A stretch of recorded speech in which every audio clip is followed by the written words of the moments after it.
కీర్తిశేషులు శ్రీ రామోజీరావు గారి 89వ జయంతి సందర్భంగా రామోజీ ఎక్సలెన్స్ అవార్డ్ కార్యక్రమాన్ని ఏర్పాటు చేసి ఈ కార్యక్రమానికి ముఖ్య అతిథులుగా భారత ఉపరాష్ట్రపతి శ్రీ రాధాకృష్ణన్ గారిని,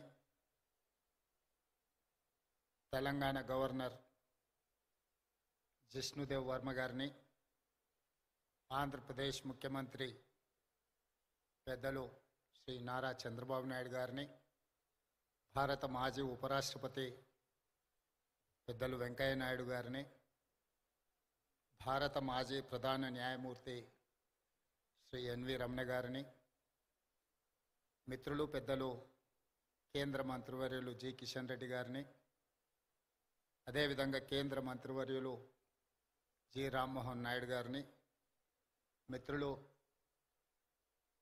మంత్రివర్యులు బండి సంజయ్ గారిని, శ్రీధర్ బాబు గారిని, రామోజీరావు గారి అభిమానులను, రామోజీ ఫిలిం సిటీ, ఈనాడు సంస్థల సిబ్బంది అందరూ, ముఖ్యంగా కిరణ్ గారు ఒక మంచి కార్యక్రమాన్ని ఏర్పాటు చేసి రామోజీరావు గారు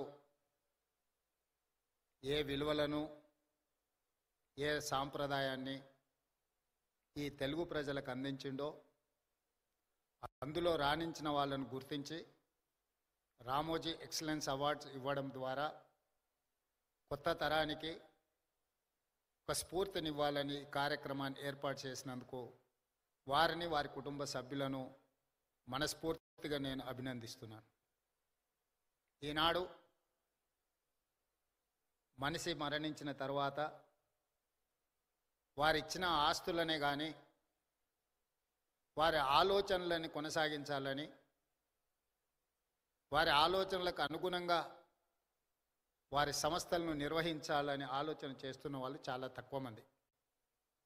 కానీ ఈనాడు రామోజీరావు గారు ఇచ్చిన స్ఫూర్తి, వారు అందించిన సంస్థలు, ఈ సంస్థల్ని నిర్వహించడం కూడా అంత ఆషామాషి వ్యవహారం కాదు. ఆర్థిక భారంతో కూడుకునే, చాలామందికి ఇందులో లాభాలే ఉంటాయన్న ఆలోచన ఉంది, కానీ వీటి నిర్వహణలో అధిక వ్యయం కూడా కూడుకొని ఉన్నదన్న సంగతి చాలామందికి తెలియదు. అయినా వారి కుటుంబ సభ్యులు ఈనాడు ఈ సంస్థలను అన్నీ నిర్వహిస్తూ తెలంగాణ రాష్ట్రానికి, హైదరాబాద్ నగరానికి ఒక గర్వకారణంగా ఈ సంస్థలు ఈరోజు నిలబడ్డాయి. ఈనాడు తెలంగాణ రాష్ట్రం, హైదరాబాద్ నగరము అంటే ఒక 4 వండర్స్ గురించి మనం మాట్లాడుకుంటే మొదటి వరుసలో చార్మినార్, రెండవ వరుసలో గోల్కొండ, మూడవ వరుసలో హైటెక్ సిటీ, 4th వండర్ కింద రామోజీ ఫిలిం సిటీ ఈరోజు తెలంగాణ రాష్ట్రానికి, హైదరాబాద్ నగరానికి ఒక గుర్తింపును తీసుకొచ్చింది. ఆనాడు తెలుగు సినీ పరిశ్రమ నంది అవార్డులతో మొదలై ఈనాడు ఆస్కార్ అవార్డులకి ఎదిగింది అని అంటే ఈ ప్రాంతంలో కట్టిన స్టూడియోలే కాదు, రామోజీ ఫిలిం సిటీ కూడా ఎంతో తోడ్పాటును అందించింది. అందుకే నేను చాలా సందర్భాలలో నేను చెప్పడం జరిగింది, టాలీవుడ్ బాలీవుడ్ కోసం కాదు, హాలీవుడ్ కూడా ఈ రాష్ట్రానికి, నగరానికి, రామోజీ ఫిలిం సిటీకి రావాలి, స్క్రిప్ట్తో వస్తే ప్రింట్తో వెళ్ళాలి అని రామోజీ గారు ఏదైతే ఆలోచనతో ఈ రామోజీ ఫిలిం సిటీని వారు ప్రారంభించినరో ఈరోజు ఆ కళ నిజమైంది. ఎవరైనా సినిమా తీయాలి అని అనుకుంటే స్క్రిప్ట్ తీసుకొని రామోజీ ఫిలిం సిటీ కాంపౌండ్లోకి వస్తే ఈరోజు ప్రింట్ తీసుకొని బయటికి వెళ్ళేంతగా అన్ని రంగాల నైపుణ్యాలను ఇక్కడ వారు కేంద్రీకృతం చేశారు. ఈ 2000 ఎకరాలు ఒక కళాఖండం, ఒక అద్భుతం. దీనికి చాలామంది సమస్యలు సృష్టించాలని ప్రయత్నం చేసిన వాటన్నిటినీ రామోజీరావు గారు నిలబడి తట్టుకొని ఈ తెలంగాణ రాష్ట్రానికి ఒక గర్వకారణంగా రామోజీ ఫిలిం సిటీని తీర్చిదిద్దడం జరిగింది.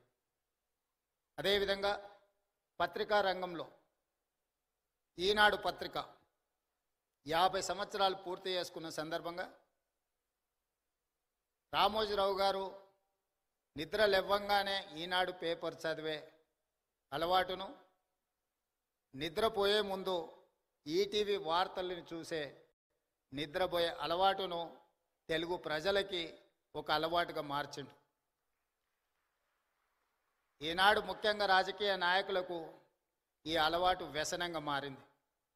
ఉదయం నాకు ఎన్ని పత్రికలు వచ్చినా ఖచ్చితంగా హెడ్లైన్స్ అయినా ఈనాడు పేపర్ నేను తిరిగేస్తా.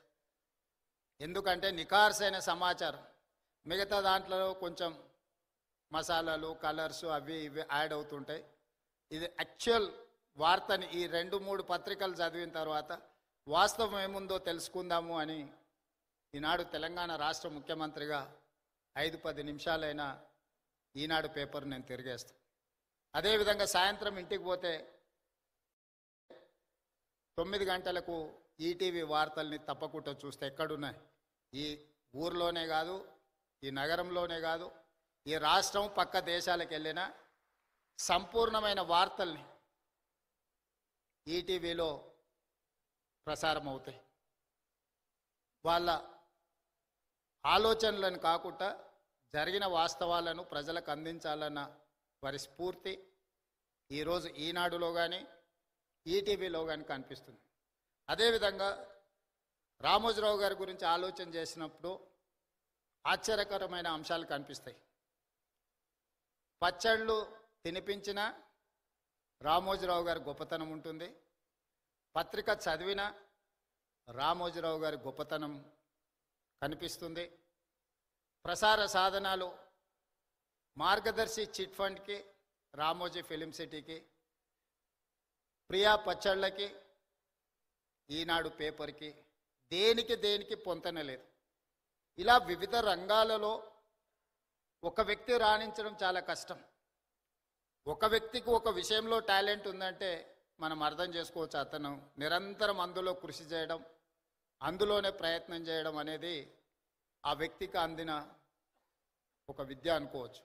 కానీ రామోజీరావు గారు ఏ రంగంలో ప్రవేశించినా ఆ రంగంలో నెంబర్ 1 ఉండడానికి వారు నిరంతరం, నాకు తెలిసి రోజుకు 18 గంటలు శ్రమించి ఈరోజు వారు ఏ రంగంలో ప్రవేశించినా ప్రతి రంగంలో తనదైన ముద్రను వారు వేయడం జరిగింది. అందుకే ఈనాడు రామోజీ సంస్థ ఈ రామోజీ ఎక్సలెన్స్ అవార్డు కార్యక్రమాన్ని పెట్టడం ద్వారా ఈరోజు అవార్డు గ్రహీతలను గుర్తించడమే కాకుండా భవిష్యత్తులో ఇంతకుముందు చంద్రబాబు నాయుడు గారు ఏదైతే చెప్పినరో ఈ అవార్డు అనేది ఒక గొప్ప గౌరవంగా భవిష్యత్తులో ఇది రాణిస్తుంది అని నేను కూడా వారితో ఏకీభవిస్తున్నా. రామోజీ ఎక్సలెన్స్ అవార్డు అనేది ఆషామాషిగానో లేకపోతే రవీంద్ర భారతిలో చప్పట్లు దుప్పట్లతోని ఏర్పాటు చేసే ఆర్టిఫిషియల్ అవార్డు కాదు అని నేను సంపూర్ణంగా విశ్వసిస్తున్నా. ఈరోజు అవార్డు గ్రహీతలకు ఖచ్చితంగా వారి శ్రమకు, వారి నైపుణ్యానికి ఒక గుర్తింపు, రామోజీ గారి ఆలోచనలని భవిష్యత్ తరాలకు అందించడానికి మీరు, మేము, మన అందరము చేయగలిగిన ప్రయత్నం అంతా చేయాలి. ఒక్క అనుభవాన్ని రామోజీరావు గారితో మొట్టమొదటి నేను కలిసిన అనుభవాన్ని మీతో పంచుకొని నా ఉపన్యాసాన్ని ముగిస్తాను. 2009 సంవత్సరంలో శాసనసభ ఎన్నికలు జరిగినాయి. ఎన్నికల తర్వాత ఓట్ల లెక్కింపుకు 1 నెల రోజులు సమయం ఉండే. మేము అప్పుడు అన్ని లెక్కలు వేసుకున్నాం, తప్పకుండా ప్రభుత్వం వచ్చేటట్టే ఉందని. మరి ప్రభుత్వం వస్తే మంత్రులు కావాలనే కోరిక కూడా ఉంటుంది కదా. ఈరోజు ఆంధ్రప్రదేశ్లో వాళ్ళు చాలామంది మంత్రులు ఉన్నారు. ఒక 4 మిత్రులను కలిసి రామోజీరావు గారి సమయం తీసుకున్నాం. సార్ మిమ్మల్ని కలవాలనుకుంటున్నాం మేము అని. రాండి అన్నాడు. 4 కలిసి రామోజీరావు గారి దగ్గరకు వచ్చినాం. మా నడక, మా చూపులను బట్టి ఆయనకు అర్థమైంది వీళ్ళేదో మంత్రి పదవులకు పైరవి కోసమే వచ్చినట్టున్నారని. భోజనం పెట్టి కూర్చోబెట్టి మేము అడగని కూడా అడగలే, వారే మొదలు పెట్టారు రాజకీయాలు, ఆ విధంగా ఎన్నికలు, ఫలితాలు ఏ విధంగా వస్తాయి అనేది విశ్లేషణ ఒక రకము. నేను ఇప్పటివరకు ఎవ్వరికి ఎప్పుడు చంద్రబాబు నాయుడు గారికి నేను ఎవ్వరికి మంత్రి పదవి ఇవ్వాలని చెప్పలేదు. నా దగ్గరికి ఎవరు వచ్చినా మంత్రుల కంటే కూడా ఎమ్మెల్యేలకు బాగా రాణిస్తారని నేను సూచన చేస్తూ ఉంటాను.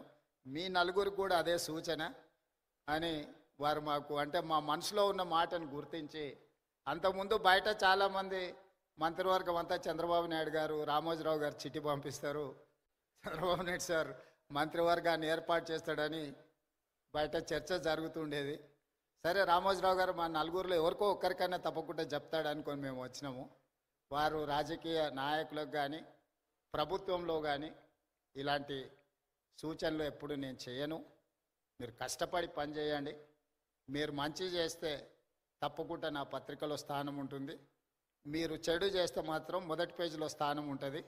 మీరు ఏది కావాలనో కోరుకోండి అని చెప్పి మంచి భోజనం పెట్టి, రామోజీరావు గారు మంచి హోస్ట్, నేను ముఖ్యమంత్రి అయిన తర్వాత కూడా వస్తే చాలాసేపు భోజనం పెట్టి చాలా విషయాలు మాట్లాడినారు. ముఖ్యమంత్రిగా వచ్చినప్పుడైనా ఏదైనా పనుల విషయంలో ప్రస్తావిస్తారేమో నేను అనుకున్నా. వారు ఏం మాట్లాడలేదు.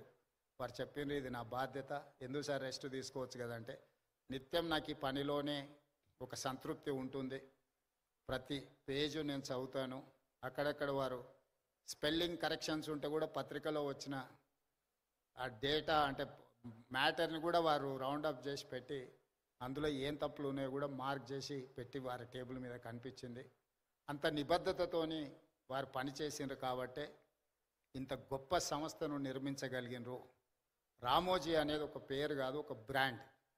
ఈ బ్రాండ్ను కొనసాగించాల్సిందిగా, కొనసాగించే క్రమంలో మా వంతు సహకారం, మా సహకారం ఏం లేదు, మేము మీకు అన్యాయం చేయకపోవడం మీకు పెద్ద సహకారము. మా ప్రభుత్వం వైపు నుంచి సంపూర్ణంగా రామోజీ గ్రూప్ సంస్థలకు సంపూర్ణమైన సహకారం ఉంటుంది. Ramoji film city, Ramoji ETV కావచ్చు, ఈనాడు కావచ్చు, తెలంగాణకు, హైదరాబాద్ నగరానికి ఒక గొప్ప గౌరవం. ఈ తెలంగాణ గౌరవాన్ని ముందుకు తీసుకువెళ్ళడానికి మా రాష్ట్ర ప్రభుత్వం తరఫున సంపూర్ణమైన సహకారం ఉంటుంది. అదేవిధంగా పెద్దలు వెంకయ్యనాయుడు గారు, ఎన్వి రమణ గారు సూచన చేసారు తెలుగు భాష గురించి. తప్పకుండా మేము ఈ మధ్యకాలంలో ప్రభుత్వం ఇస్తున్న జీవోలు మిగతా వాటిని తెలుగులోనే ఇస్తూ ఉన్నాం. కాకపోతే ఇంకా అది కొంత సమయం పడుతుంది. దాన్ని తప్పకుండా ముందుకు తీసుకెళ్తాం. రాధాకృష్ణ గారు ఇక్కడ గవర్నర్గా 3.5 నెలలు వారి బాధ్యతలు నిర్వహించి సంపూర్ణమైన సహకారాన్ని తెలంగాణ రాష్ట్రానికి అందించారు. ఈనాడు ఉపరాష్ట్రపతిగా వారు బాధ్యతలు తీసుకున్నారు. ఆనాడు ఉపరాష్ట్రపతిగా వెంకయ్య నాయుడు గారు తెలుగు రాష్ట్రాలకు సంబంధించిన సమస్యల్ని పరిష్కరించడంలో, కేంద్ర ప్రభుత్వం ఇచ్చిన హామీలను అమలు చేయించడంలో నిరంతరం వారు ముఖ్యమంత్రులతో సమన్వయం చేసుకొని అన్ని సంస్థలకు సంబంధించిన అధికారులను, వివిధ శాఖలకు సంబంధించిన అధికారులను, మంత్రులను కూడా పిలిపించి ఆనాడు ఉపరాష్ట్రపతిగా వెంకయ్యనాయుడు గారు ఈ తెలుగు రాష్ట్రాలకు సహకరించారు. ఈనాడు నేను భారత ఉపరాష్ట్రపతి రాధాకృష్ణన్ గారి నుంచి కూడా మేము ఇదే రకమైన సహకారాన్ని వారి నుంచి ఆశిస్తున్నాం. వారిని మనస్ఫూర్తిగా ఈ వేదిక మీద నుంచి ఉపరాష్ట్రపతిగా బాధ్యతలు చేపట్టినందుకు అభినందనలు తెలియజేస్తూ మీ అందరి దగ్గర సెలవు తీసుకుంటున్నాను.